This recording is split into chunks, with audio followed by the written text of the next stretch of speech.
సాయి ఎంత తీసుకున్నారు వీటికి? ½ kg 170 అంట. ఓలడానికి మనుషులు లేదు, టైం పడుతుంది 2 గంటలు అంటే ఓలకుండా ఇచ్చేయమన్నాను. అవును, ఫోన్ చేసావు కదా, ఓలగలుగుతావమ్మా తీసుకురానా అనేసి ఫోన్ చేశాడండి. 20 grams ఎక్కువ వేసి 5 రూపీస్ తక్కువ చేసుకున్నాడు అంతే. 5 రూపీస్ తక్కువ అంతేనా? ఓలవడానికి 5 రూపీసేనా? 20 grams ఎక్కువ వేసాడు. ఎక్కువ వేసాడా? ఇప్పటికే లేట్ అయిపోతుంది, నీళ్ళు కాగిపోతున్నాయి. ఏమో స్నానం చేసే కావాల్సామనుకో మొత్తం తీసుకుంపే గలీజ్ కానీ. అమ్మ వచ్చేస్తాను నీకు. వచ్చా?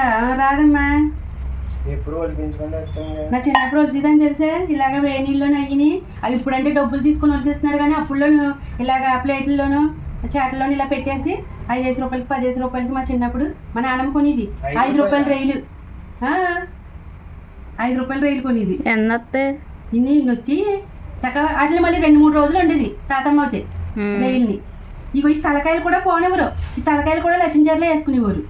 లచ్చించారంటే లచ్చించారంటే మనం బియ్యం కడిగిన నీళ్ళు అవి దాసి 4-5 రోజులు కుండలో నిల్వ చేసి దాన్ని లచ్చించారు కింద కాసేవారు. కాయగూరలు వేసి మరగేసి ఈ తలకాయలు వేసి చాలా టేస్టీ. చీ అంట చీ, చాలా టేస్టీగా ఉండేది. పొడిపప్పు పెట్టుకుంటే అమ్మ ఉండేది, పొడిపప్పు పెట్టి లచ్చించారు అలా కాసిది, ఎంత బాగుండేదో అది.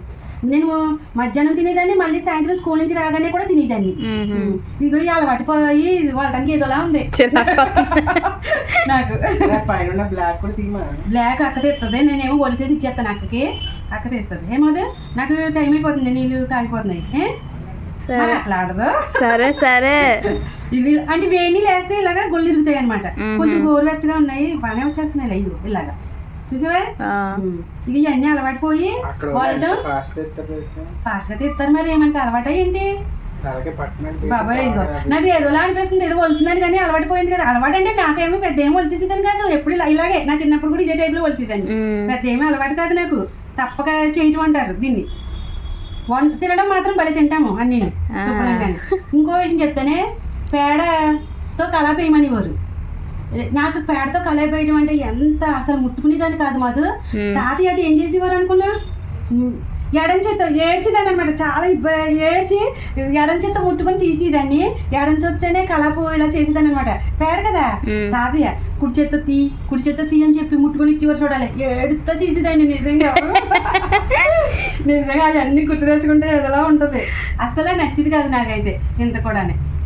నాకు కళాపు వేయడం కూడా ఎడం చేత్తోనే అలవాటు అయిపోయింది, ఇలా వేయటం ఏంటి. ఎందుకంటే పేడ వేయటం అలా అలవాటు చేసుకున్నాను కదా, ఎడం చేత్తో ఇలా చల్లటం. ఇంక ఇప్పుడు అంటే ఉత్తి నీళ్ళే కాబట్టి మనకి ఇక్కడ ఇలా డబ్బుతో వేసేస్తూ ఉంటాను మంచిగా.